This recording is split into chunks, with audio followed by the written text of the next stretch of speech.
tough all night, Paul, wasn't it? Yeah, it was. It was a struggle for us.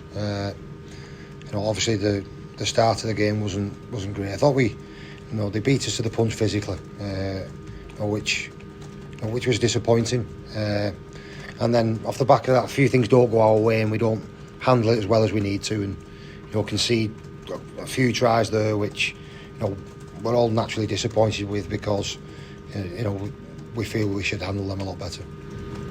The way the game played, that last 10 minutes of the first half, is that the killer? It took the game away from you, made it too difficult.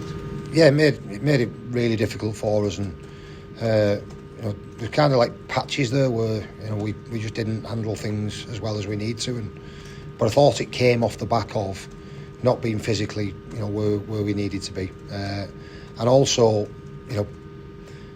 when you're playing against opposition like Hull KR, you need to have a bit more resilience. They're always going to have periods in the game where they're on top, and they're always going to have periods where you have to handle the tough moments, and we just weren't able to do that well enough tonight. Jack Wellsby didn't appear in that second period, but he went off in the first. What's the situation? He just said he felt something in his knee, which when he tried to move and run, it was uncomfortable to the point where look he wasn't able to do his job properly, which obviously is disappointing, and we'll get that checked out in the week. Obviously, young Harry we had on the bench there who was able to cover that. This is halfway in the season now. What do you make of it? 13 games. Yeah, well, we're not where we want to be. There's no shying away from that. It's been too inconsistent, and the challenge for us from now to the end of the season is to do something about it.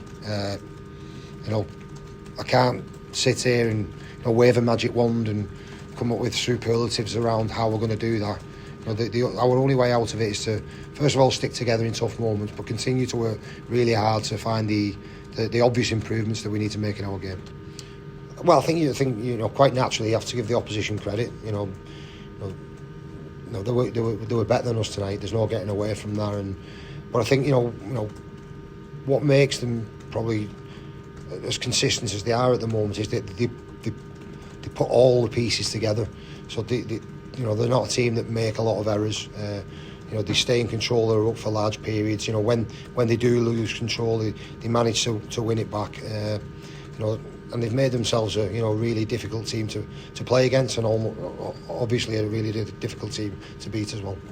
Just lastly, you just touched on something you said to Phil about handling situations when you're not on the front foot, when the other team gets on the front foot.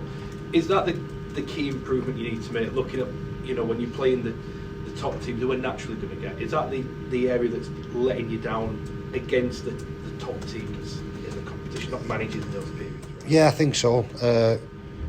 That's happened to us more than once, this season, and it was good. The last 2 weeks have been great, and we've really enjoyed ourselves. But we've been pretty dominant from start to finish in both games, which probably doesn't help you when you go into a game like tonight, where you do need to show that resilience. So, what we don't want to do is obviously throw the baby out with the bathwater. Like I said, there's a lot to like about what we've done in the last few weeks, but we need to be able to be a team that, like I said, withstands pressure in big games better than what we are doing at the moment.